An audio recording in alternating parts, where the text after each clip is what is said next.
তিনি একমাত্র পারেননি ফুটবলটাকে কথা বলাতে। এক ম্যাচে 23টি গোল করার রেকর্ড রয়েছে তার খেলা দেখলে আপনার মনে হবে ফুটবল খেলা কম, কুমফু ফাইট বেশি। তার স্কিল এবং দক্ষতা এতটাই বেশি ছিল যার কারণে মুগ্ধ হয়েছে গোটা বিশ্বের ফুটবল প্রেমীরা। বলছিলাম ব্রাজিলের কিংবদন্তি ফুটবল প্লেয়ার রোনালদিনহোর কথা। আজকে জানবো এই কিংবদন্তি ফুটবলারের ইতিহাস।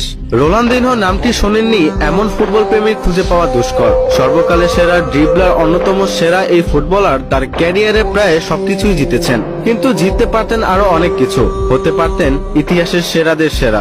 বিখ্যাত ফুটবলার ম্যারাডোনা বলেছিলেন রোনালদিনহো একমাত্র ফুটবলার যিনি পারেননি একমাত্র ফুটবলটাকে কথা বলিয়ে ছাড়তে।